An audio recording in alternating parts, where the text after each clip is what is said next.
Eastern Australia, an environment that has, over time, evolved some extraordinarily unique groups of Homo sapiens.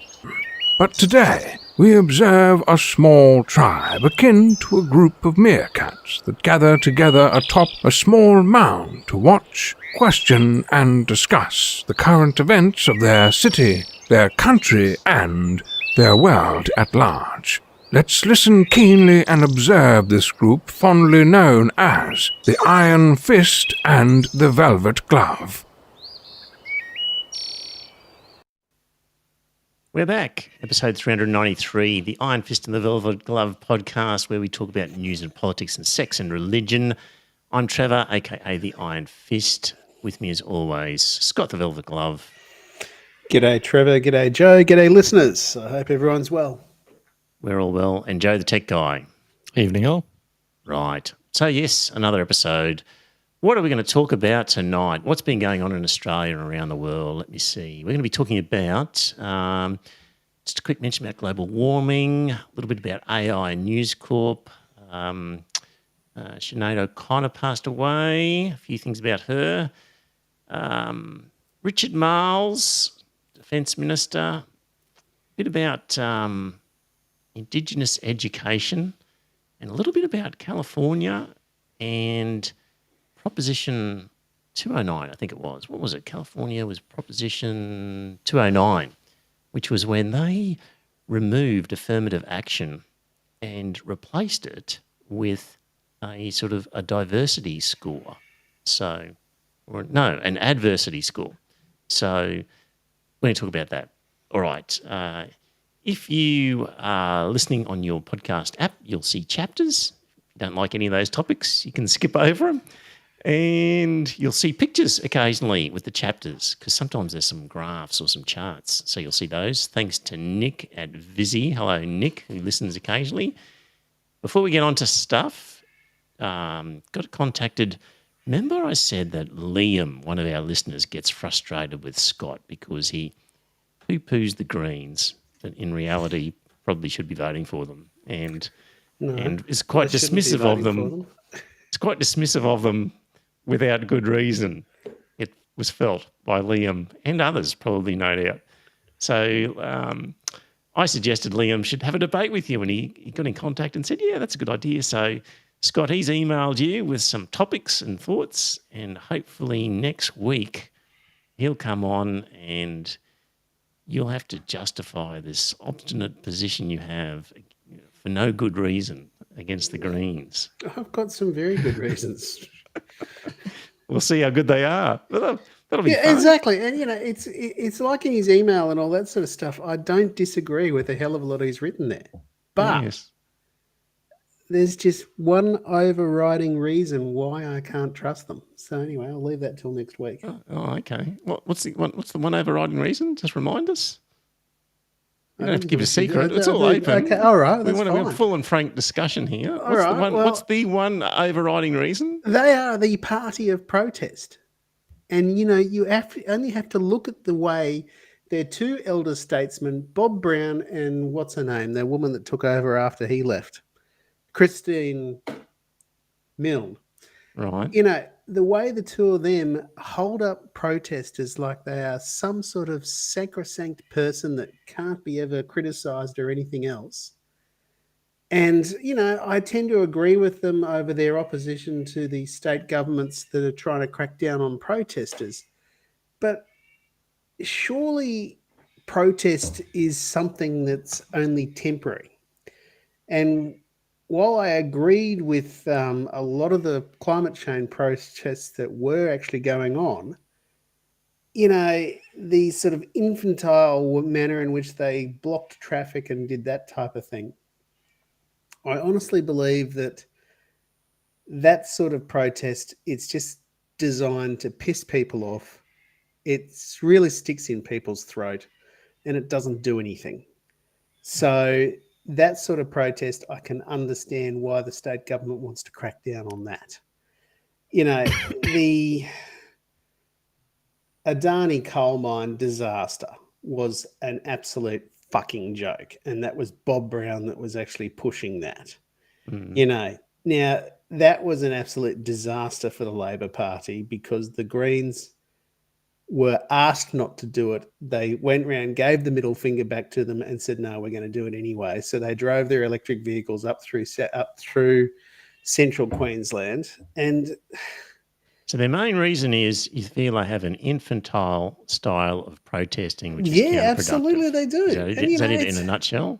That's it in a nutshell. And part of it is already starting to creep into Parliament with Max Chandler, whatever his name is. It's What did he do infantile in Parliament? okay. It's just the whole process that they're saying that we've got to, that they're blocking Labor's policy on housing.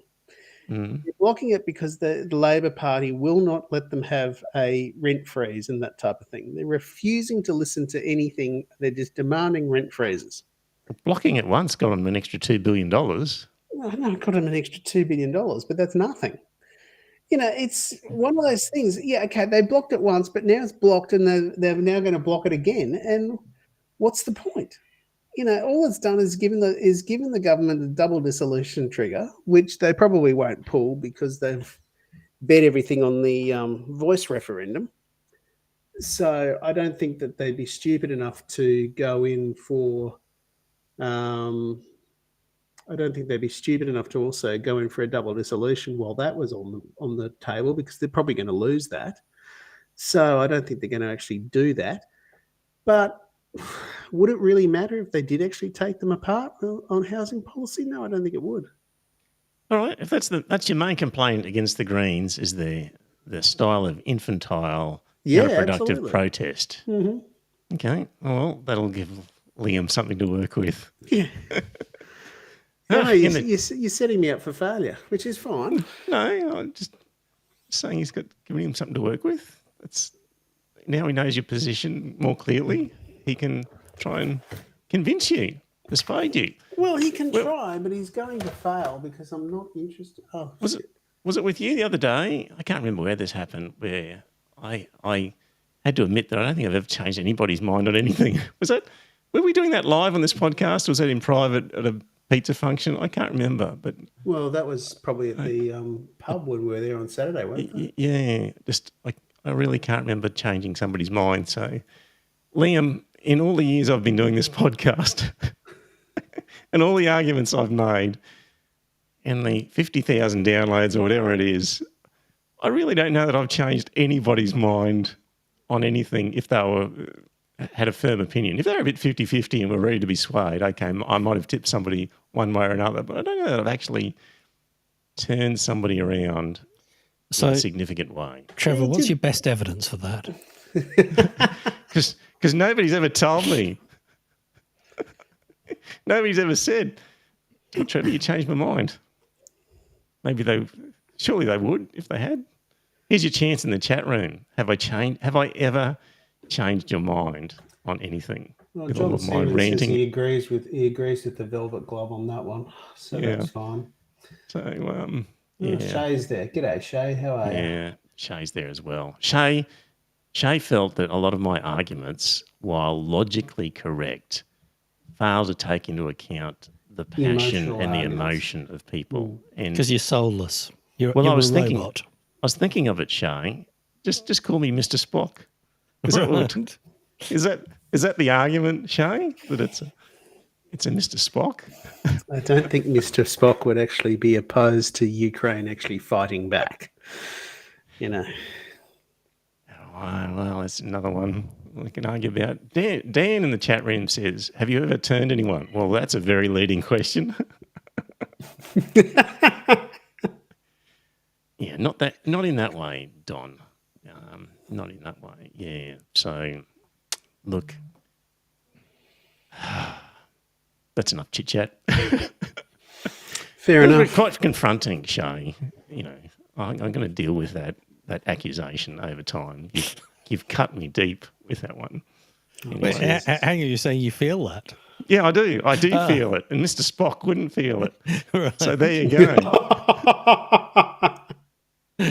No, Mr. Spock is actually half human, half Vulcan, so he still has some part of him that is human. Yes, he understands human emotion. He just suppresses them.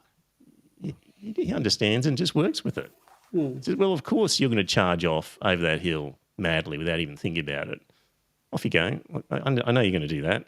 Maybe he'll occasionally apply one of those Vulcan grips to sort of knock Kirk out to stop him from hurting himself. But otherwise, he's sort of fully aware of human nature and just takes it into account. Anyway, yeah. Sing out, anybody out there, if I've changed your mind on anything of significance. Anyway. You have changed my mind over China, but I'm still disagreeing with you over Taiwan because the Republic of China is an independent country and should be left alone. Okay, let's talk about, I had these in the wrong order, but let's talk quickly about what's been in the news lately. And I reckon global warming Yeah, in the news lately. Was really good. No, doesn't No? exist. No, it doesn't exist. So there's a chart showing the temperature in a red line for 2023, which is way past what the last, and all those grey lines are basically temperatures since the 1940s every year. And the coloured lines are recent years. The red one is the current 2023. Clearly, we are a couple of degrees higher than we were 80 years ago, about 80 years ago. And, stories coming out of Europe with incredibly hot summer and climate events happening. It's all just going to get worse. And I can't see anything being done of any significance to change it. And, at 59 years of age, I turn later this month. Give me another 20 on this planet. I'll probably not see the worst of it, I'd say. But it's the younger people who are going to be paying the price. And it's going to get ugly. And I'm curious as to how they calculate the global temperature. I think they've got a statistical bias of weather stations in the northern hemisphere because, of course, in the southern hemisphere it's winter, and therefore you'd think that the warmer day would be, assuming the same number of stations north and south of the equator, that you'd get kind of a permanent balance. wouldn't it just be an average of all of the surface temperatures over the globe? Yeah, And what that I'm on saying average, is, they're 2 degrees higher. oh no, whether but if you look at it, winter or summer? it's 17 degrees. Oh, I see what you're saying. Global surface air temperature. I guess on the oceans. I'm just thinking that maybe we've got 500,000 stations north of the equator and a 250,000 south of the equator, just because there's less landmass. I don't know, Joe. I would have expected the average to be lower, is what I'm saying. Oh, I see. Lower than 17 degrees. Yeah. Yeah, I don't know. I assume the statistic, the Guardian put it up. Because, if you look, 1st of January, average temperature 13 degrees, 31st of December, 13 degrees, middle of June or middle of July, 17 degrees. So it's obviously following a northern hemisphere heat cycle. Good point. Yeah, just curious. Well, that's clearly something that they've taken from the northern hemisphere, isn't it? Yeah. But it does say global. Good point, Joe. We'll look into that statistic. See what the story is. Okay. Well, it'd be interesting to see what the data was from the southern hemisphere, wouldn't it? You'd assume that it'd be higher in December and January, but lower in July. We'll see what the explanation is for that one. But maybe. Good point, Joe. You're right. North and south equaled out. Should be. Yeah. Hello. Somebody sent us some Spam. spam, and he's really going for it. Glorious spam. All right. On to the first topic. That was global warming. AI is in the news a lot. Scott, are you using any AI in your day-to-day work? No, I'm not. Joe, are you? Sorry? Are you Using any- AI? Right. So I get the feeling People are using it to construct initial emails, which they then massage, or maybe reports or things they have to do. They want something to start, give them a bit of a head start on something. That's typical use of AI. Using it to clean up things. Maybe they've prepared a report or an email, but they want it sort of the grammar checked or just tightened up. So anyway, from the Shovel, they've done some investigative work, and News Corp Australia revealed this week they're using artificial intelligence to generate 3,000 articles a week. That's actually true. So they admitted that they're doing that, and they're saying that it's sort of overseen by real people, but a lot of stuff is generated, 3,000 articles a week for News Corp generated by AI. And the Shovel claims they were leaked a Chat GPT screenshot showing the prompts used to write one of the articles. This is the real skill, I think, Joe, with AI and Chat GPT, is the prompts that you ask for, the little recipe that you use to get what you want. Mm-hmm. And this is apparently what people are using in News Corp. For example, write an article about how wokeness is causing inflation in Australia. Must include the words African gangs, cancel culture, Anzac spirit. Young people just don't want to work anymore, and it's not racist because Muslim is not a race. The article must also link rising inflation to the increase in the number of gender-neutral toilets, demonise a prominent Australian woman for speaking her mind without asking permission, include 3 entire paragraphs on the ABC, use the word elitist unironically when referring to people who criticise mining and media billionaires, and include a wildly inaccurate pie chart. I think they also left out, must somehow criticise Greta Thunberg along the way. So I think that's actually how they probably are producing them in there. Scott, Sinead O'Connor, were you a fan? She passed away. Well, I knew she died and all that sort of stuff. I couldn't work out how she died. No. Because she apparently became a Muslim and all that sort of stuff later in life. So She was I not a well assumed woman. that. Sorry? Said she was not a well woman. Yeah, I know. And I knew she had been institutionalized and all that sort of stuff throughout her life. So I thought to myself, maybe she might have topped herself with drugs or something like that. But the family has not given a cause of death. So it's purely just speculation as to how she actually died. Seems to be when that's not revealed that the assumption is it's something like that. Yeah. So on the plus side, in 1992, she ripped up a picture of Pope John Paul II on US television in protest against the paedophile church officials. A week later, she was booed off the stage at Madison Square Garden during an all-star tribute to Bob Dylan. The crowd didn't like her ripping up a picture of the Pope. So... Well, of her that was time. before Spotlight. Yeah. You've seen the movie. Yes. Probably at the time people thought, what are you talking about? It couldn't possibly Yeah. be paedophilia in the Catholic Church. What a terrible thing to suggest.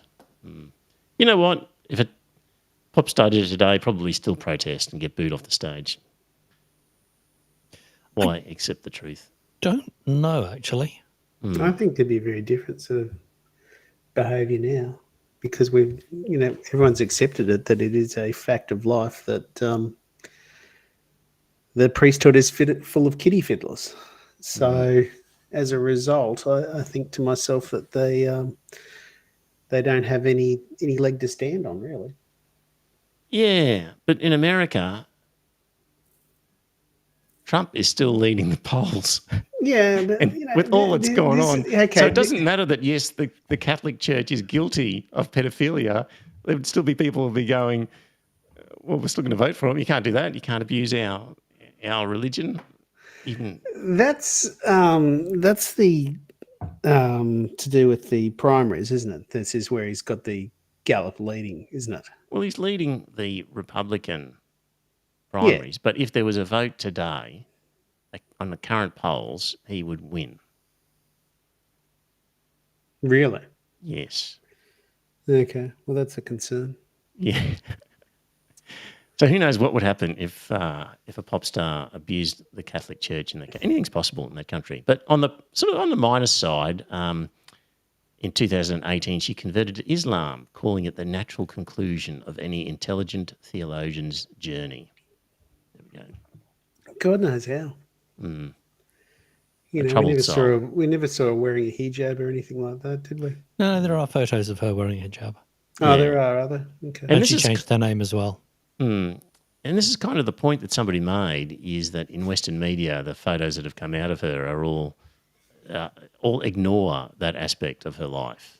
And perhaps a sign of just Western bias, if you like. Fair point. Closer to home, Australia-USA relations. So it was announced that USA spies are now going to be embedded in our defence force to help us. That was how it was originally reported by the ABC, and then they changed the headline shortly afterwards to call it USA analysts rather than spies. But hey, spies embedded in our defence force. Because heaven Defence forbid, analysts. yes, heaven forbid, we couldn't possibly do it ourselves, and we And I thought it was ASD they were being embedded in. ASD. Australian Signals Directorate. It's Right. the same as the NSA. Okay, is that part of defence? It is. Right. So they monitor enemy communications. Yeah. So let's just have another country's, Well, we've already patriotic got, citizens within our own. We've already got what's it, haven't we? What's the huge NSA Pine listening Gap. post? Pine Gap. Yeah. But at least with that, it's theirs and they run it, and we don't even pretend. But Well, having them wandering around our own corridors, snooping around on our behalf, for goodness sake. what are they- Five Eyes was all about spying on your own citizens, which of course is against the law. So you get another country to do it on your behalf and pass you the information they found, and you do it for them. Oh, I see. That could be it. And that's exactly what they do. They got the Yeah. British that spy on the Americans and the Canadians spy on the Americans. Yeah. You know, over here, probably the Kiwis spy on us, and we spy on them. Anyway, it's just ludicrous to have USA spies embedded within our own apparatus. It's insane. We're going to make some missiles to sell to them, apparently. I don't know how we're going to suddenly acquire the skills to make missiles, but we're going to make missiles to sell to the US. Well, I thought And- that was what Woomera was all about. It was a missile test range down in South Australia. Yeah, but that That was were where we making them? tested that's where we tested the British A bomb, wasn't it? Yeah. Well, Yeah. next door to that was a missile test range, and I thought that was for testing Australian missiles that we'd Yeah. built. Okay. Well, we're going to be building some for the Yanks, and Okay. that's supposed to be happy about that and excited because there's a shortage of ammunition now, as the war in Ukraine has apparently shown. And despite all that, when we ask the US, hey, what about Julian Assange over there rotting away in Belmarsh prison? You reckon you could let him go? Well, they say, oh, there's a risk to security, and we have our own interests there, and you'll just have to understand there's nothing we can do. And our pathetic Australian government just rolls over. He's rotting in a British prison, isn't he? Yes, yeah, Belmarsh Yes. is British. Yes, okay, because so- he hasn't been extradited yet. Okay, so the Brits are arguing about his extradition in the courts, are they? Well, I it's thought in an they'd appeal agreed- process at the moment. Yeah, So- they'd agreed that he could be extradited, and then Yes. obviously this is the appeals. He has to exhaust his appeals because he said effectively he's committed no crime. Yes. Well, what's more, it was supposedly a US crime, and he wasn't in US territory. Well, supposedly he was arrested for a Swedish crime. But the reason why the Yanks want him extradited is for a US crime, Yes. which he supposedly committed, even though he wasn't in US territory. And wasn't a US citizen. Correct. I mean, you talk about the the long reach of the Chinese police state, and here we've got the Yanks grabbing an Australian citizen out of Britain for supposedly committing a breach of a law, and he was never in the USA.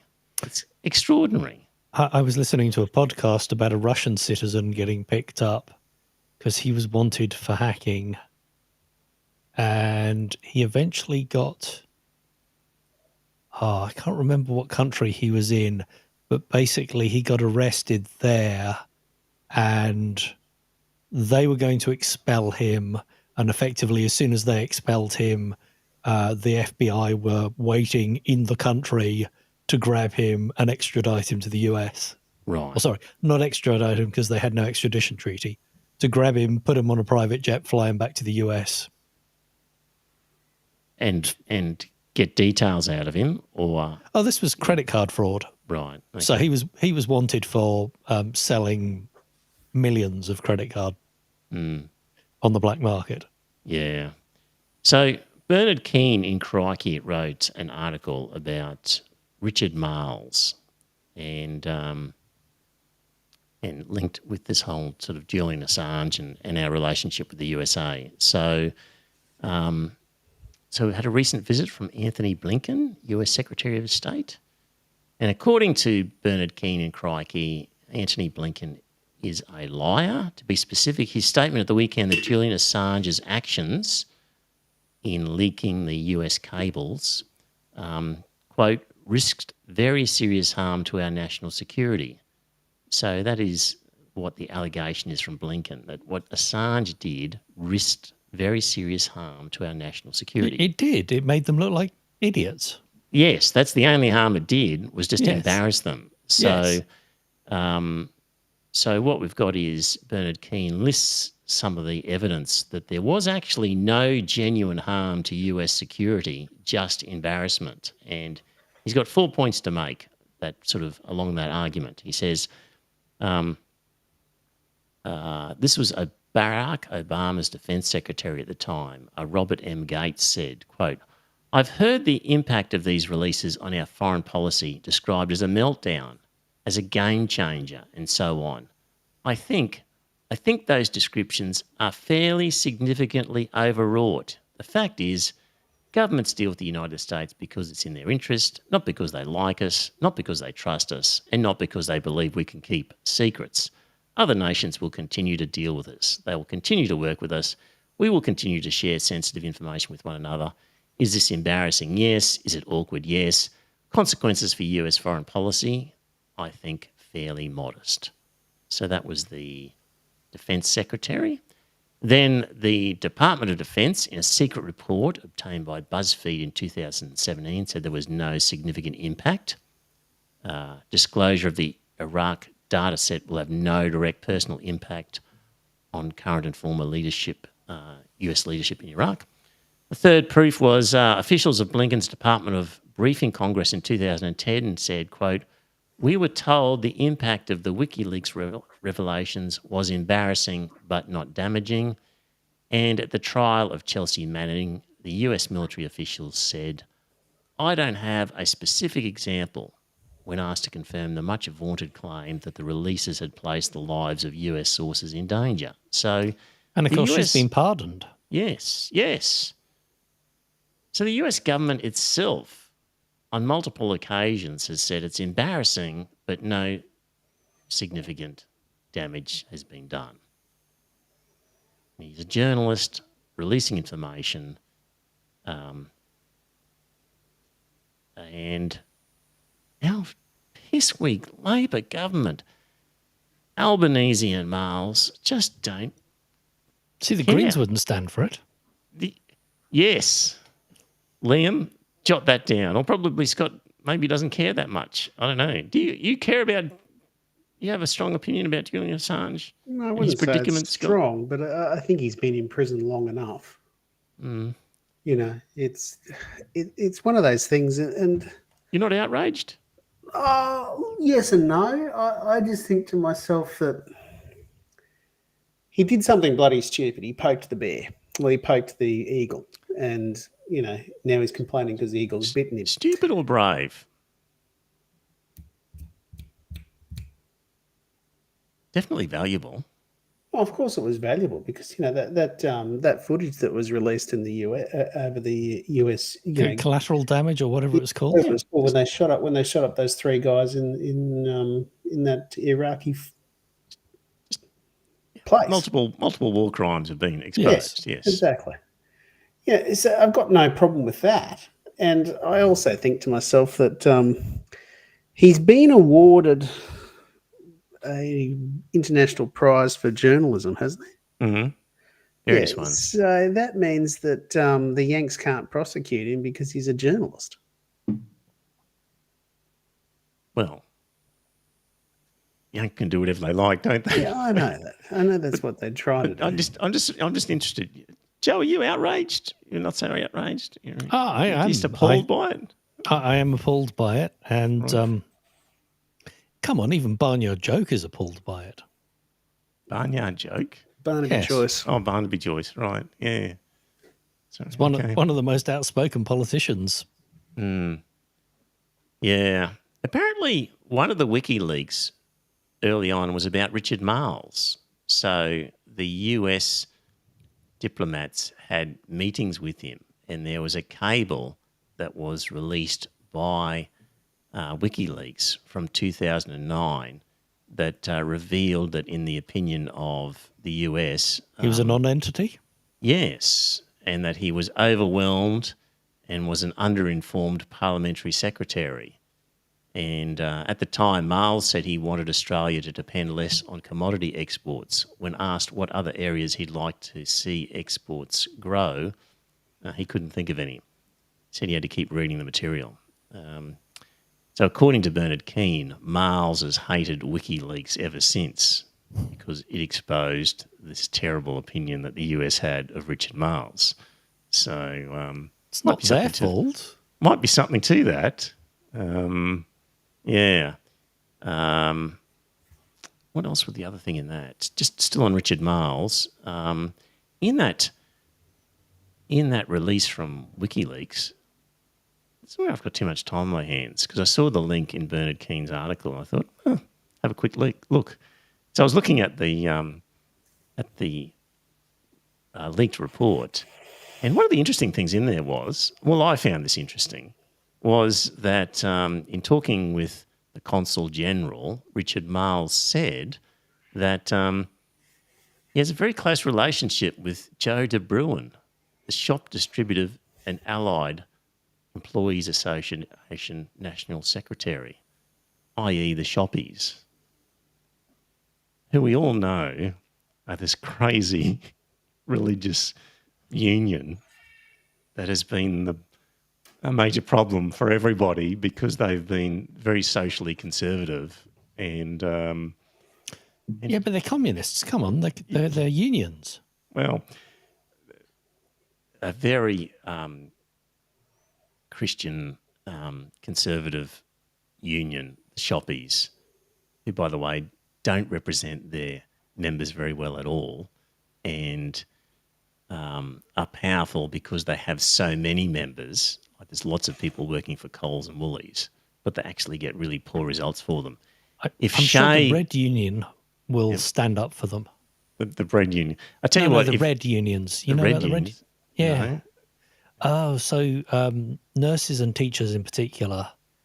This is a former member of the LNP who set up these private unions that aren't registered as unions. There's some weird loophole, I don't know. And they're taking membership fees that are half what the existing unions are. And they go on about how they're wonderful. But people have said they're more likely to bend over to employers. It was mostly the anti-vaxxers. Okay, It was very much freedom of a choice about vaccines. so they set up unions which won't actually collectively bargain, but will, because of discounted union dues, will take people away from a real union that will act for them. That's what the allegations have been. Yeah, have a look at red unions. It's quite interesting. Okay. Anyway, the shoppies, notoriously poor performers for their people they're supposed to represent. If Shea was in charge, I'm sure they'd get a much better deal. Anyway, So, yeah, Richard Marles doing nothing for Julian Assange, possibly angry because WikiLeaks exposed that the Americans had a low opinion of him, and just add to your little kit bag of knowledge about Richard Marles that he's in suite with the Shoppies Union, and that's not a good sign, I don't think. So, the more I learn about the current Labor mob, the less hope I have. Yeah. John's in the chat room. He's a Labor man. He says the shop union is not a union as far as I'm concerned. And Alison says, I'm outraged at the treatment of Julian. Good on you, Alison. And Shay says, can't prosecute, can persecute.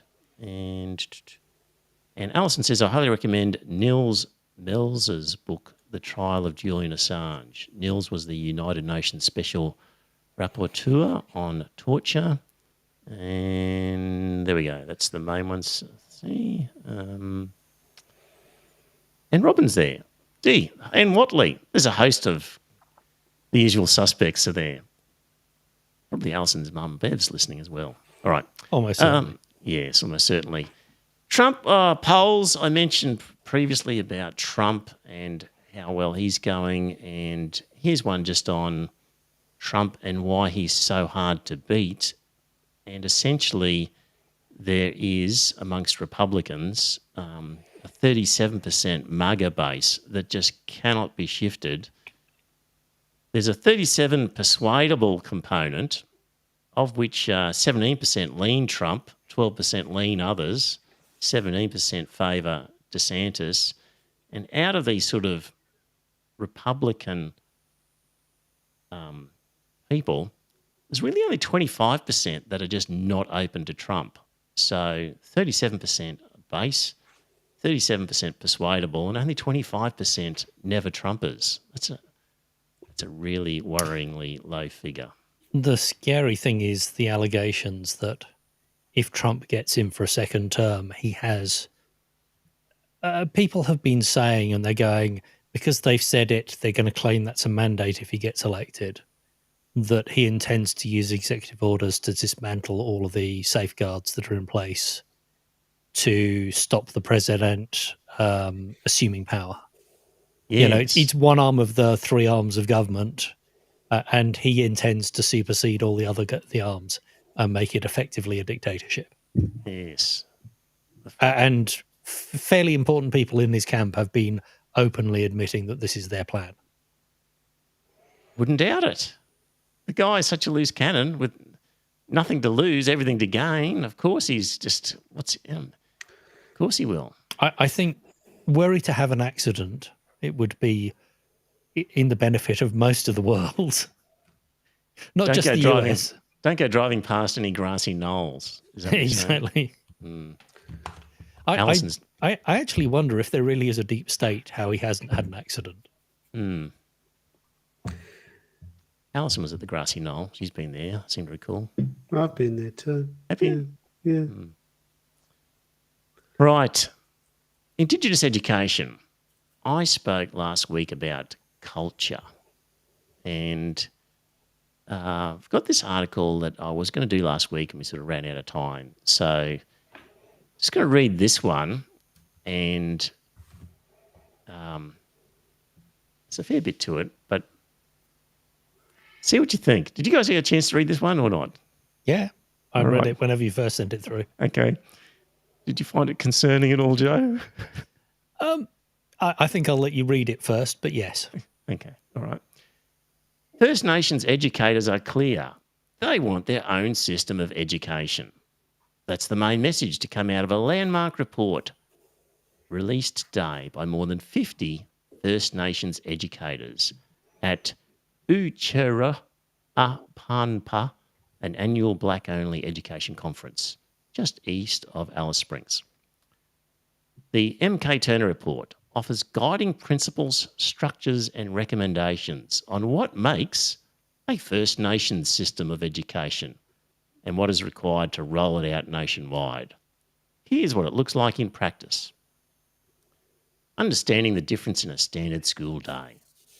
A typical school day for a child in the Western education system might be a car drop-off, roll call, class 1, recess, class 2 and 3, lunch, class 4, pick up, home. Give or take a bit of sport and music. It's heavy on numbers, big on literacy, and all done in English. A First Nations model looks very different. Every day begins with first language.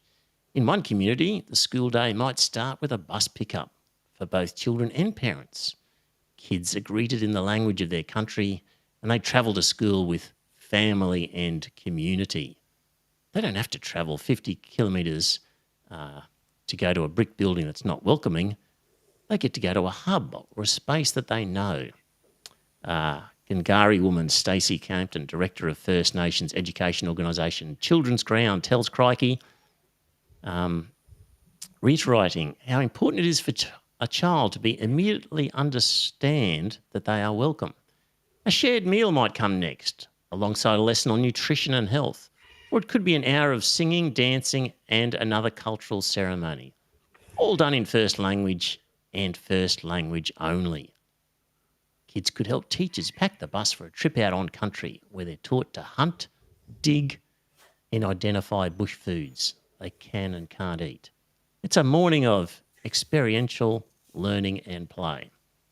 Classroom-style teaching might feature later in the day, but First Nations education consultant Gamilare woman Auntie Joy Armstrong explains that this is all done through the First Nations lens of language, culture and country. The most important thing, she says, is for Indigenous kids to know that they come from the land, as this provides context for everything. Connection to people, elders, identity and Aboriginal law. Quote, you take the time to open your eyes and see what's around you. You would take the time to smell. You could then join in song with what's around and it would be sung in language, Armstrong says. To really have a purposeful life, you need to have energy, she says. And to get that energy is about putting your feet and stomping on the ground. The full sensory experience, sight, smell, sound, taste and touch, is critical for Indigenous peoples to understand the spirit and soul of language, country, people and self. Quote, why we haven't reached our potential is because we've been trapped within these four walls and a roof, and a curriculum which can only work between four walls and a roof, she says. The founding chair of Children's Ground, Arante man William Tillmouth, calls it assimilation. He says, learning without family, community, country, language and identity is a recipe to lose yourself because you don't know who you are and where you're from. There's a lady, Armstrong. I'm going to try and skip a little bit here because I feel it's going on too long. Why do you need a classroom? People have to love our children. Now you listen to educators. I don't hear that word often within this space or within that space, Armstrong says. Reiterating that the message that rises above the rest is all of our kids are failing. That's what we as a nation are told. Our kids are behind. They're behind the benchmarks. They're behind this. I wouldn't have any of that language. It's a similar story for a Gamilaroi woman. And she says, apart from still having to adhere to learning metrics such as NAPLAN, the curriculum is set by mob for mob. And she says her school stands apart from the academic-heavy curriculum that dominates Western education by privileging culture that is inherently humble, caring and nurturing, and which allows for support of the whole child. Our kids, they know we love them and we're looking out for them, she says. And that in itself just makes a huge difference to the teaching and learning of our school. And the last bit here is why a teacher doesn't equal a piece of paper. In the Western system of education, no child, adult or elder qualifies as a teacher unless they possess a certificate of accreditation. Tillmouth says that metric overlooks the 60,000 plus years of knowledge, expertise and lived experience that makes an Aboriginal teacher. Because you're fluent in language, because you're fluent in culture and identity and country, but you don't have a certificate, you're not considered to be worthy of being called a teacher, he says. They do 6 years of university, but Aboriginal people, our old people, have done 70, 80 years of living under oppression and in extreme circumstances. If they haven't learned something, then you know I'll go. Well, I don't see any of them ever graduating on to go into university to become a doctor. I think if you're trying to teach people how to live as hunter-gatherers, then learning to live off the land and your 60,000 years of culture might be useful. If you want them to succeed in a Western culture, in a Western, well, not even Western, but the rest of the world, if you want them to succeed The 21st century? trading exactly. with Asia, then they have to be fluent in arithmetic. I fully understand and empathize. I think kids should spend more time outside. I don't see why you can't have lessons out in the bush. You can certainly have science. You can have mathematics out in the bush. You can be doing useful things, not stuck in a classroom, whilst learning real measurable things. But Yeah, but I honestly believe that, the whole criticism of NAPLAN and all that sort of stuff. Now, it's been years since I've been in a classroom, obviously, but I don't even fully understand what NAPLAN is. But I gather it's some type of test that kids are required to do. Okay, that's fine. But, if you're going to have an Indigenous school set up exactly the way they're talking about, then those kids are just going to keep failing NAPLAN. It's I don't. Reading that does not give me hope that those kids are going to be prepared for the wider modern day society. No, they're not. No. And The elders and that sort of stuff are just wanting to always look backwards, and this is why one of the things that I really am very critical of the Voice campaigning is that they talk about getting voice, then after that going on to truth and reconciliation, which honestly doesn't worry me. But there's got to be truth from both sides. And that is that they are going to have to accept that their society wasn't all peaceful. That it wasn't all light and Kumbaya. love. It's just one of those things that I honestly believe that we've got to get the truth from both sides. Well, John, I think, said this would be after school activities. And certainly I have colleagues at work whose children are half Chinese and they go to Chinese school on the weekend. My daughter went to French school on the weekend, which was all about learning the language, learning the culture. And this was all after school. And in fact, Queensland Education provides languages other than English syllabus. They provide the syllabus written in English, and then the schools translate it into whatever language. So there is a full, here's how to learn about culture. So, one lesson is the kitchen, and you have a drawing of objects around the kitchen, and you translate it into whatever language, and then you say, in our culture, this is what we'd be cooking. Mm-hmm. But this is all after school. This is all out of hours, and this is you're learning English because that is the language of business in Australia. Mm. That's what you're learning at school. You're learning mathematics because you need that for business in Australia. To fit into society, that's what you need.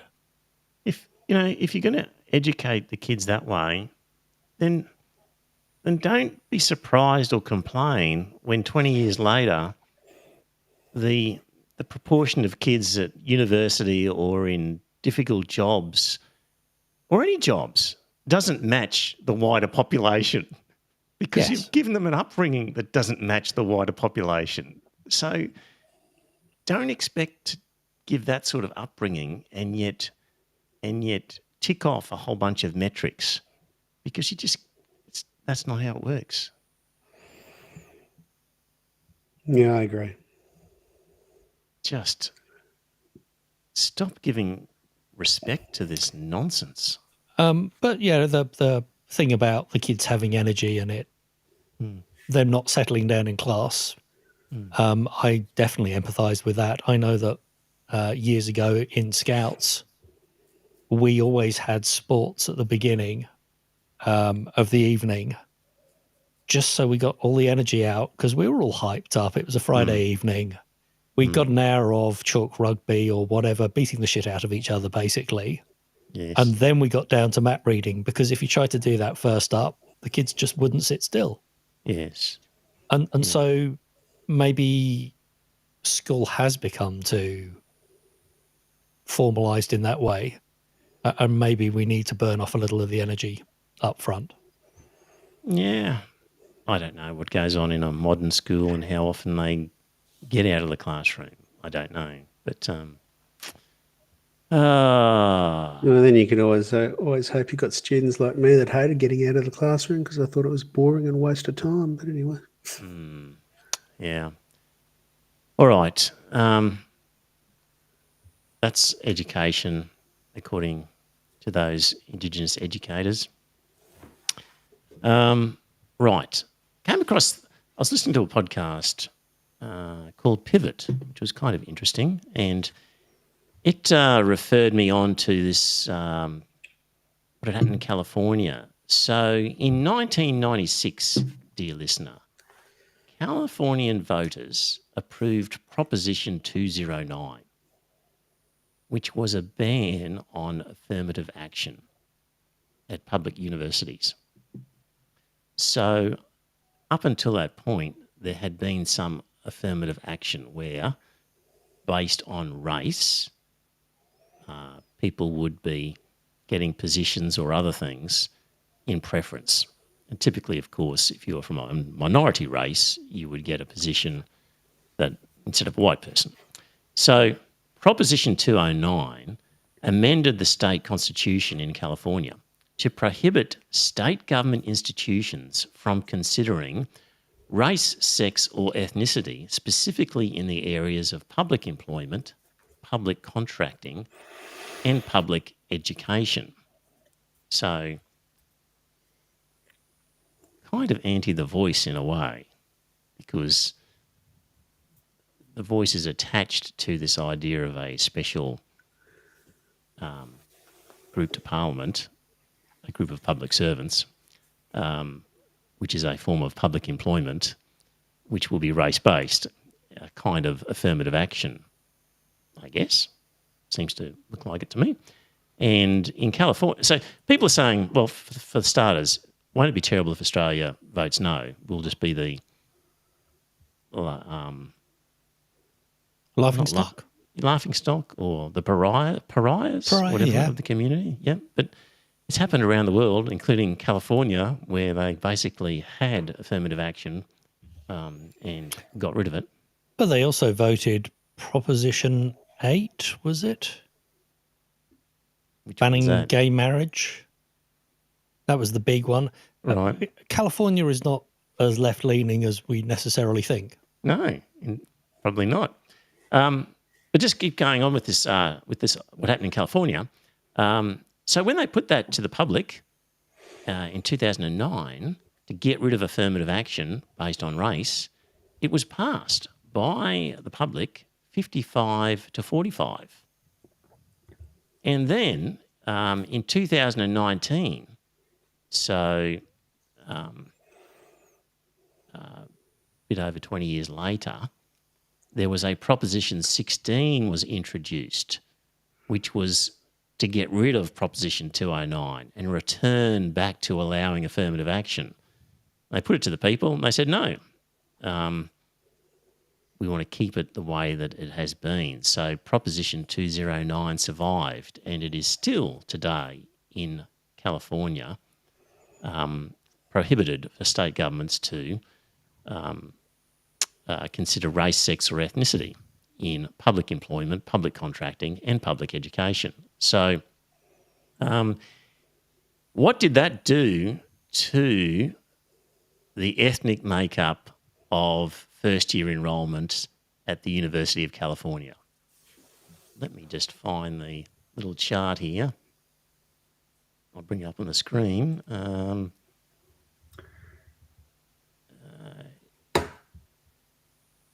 Hopefully that will show up. But it was 96 that the Proposition 209 was passed.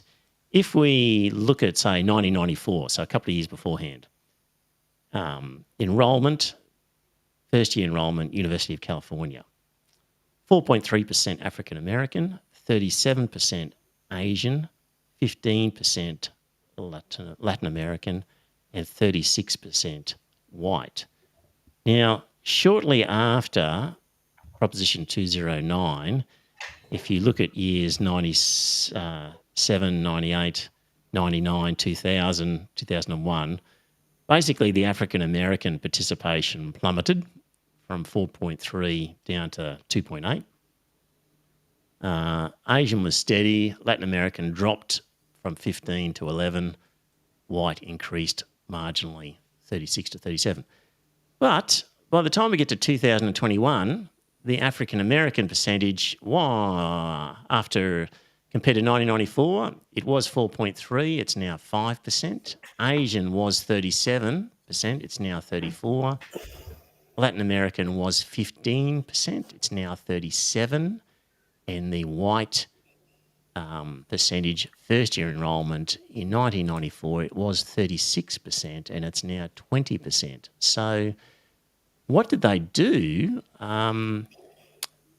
They basically changed from using a race-based affirmative action policy to introducing an adversity score. So rather than looking at the colour of somebody's skin, they looked at a range of factors which basically added up the difficulties somebody had to face that weren't race-related or what weren't directly related to, wasn't exactly the colour of the skin. So, for example, at the medical school, so this is the University of California, Davis, they created the Socioeconomic Disadvantage Scale, or the SED, and basically ranked applicants from 0 to 99, taking into account their life circumstances such as family income, parental education. Admissions decisions were based on that score combined with the usual test scores. And obviously, if you had two people who were otherwise equal, but one had overcome adversity to get there, then they'd get in preference to the other one. So according to this report from the New York Times, the disadvantage scale helped turn the US Davis, or the University of California campus at Davis Medical School, one of the most diverse medical schools in the country. And so you would have heard, dear listener, that the Supreme Court ruled against affirmative action programs in the United States. So a number of places are now looking around at what else has been done. They're looking at California and they're saying, tell us more about this adversity score and how that works. So let me see. The University of California Davis scale has drawn attention because of its ability to bring in diverse students using what the school says are race-neutral socio-economic models.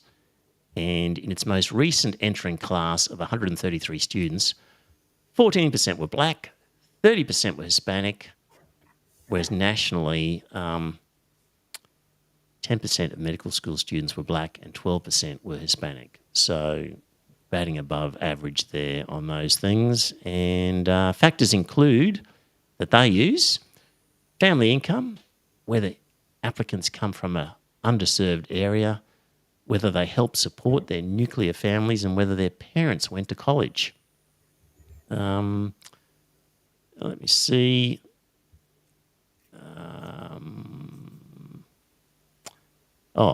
if you're the children of a doctor, you earned an adversity score of 0.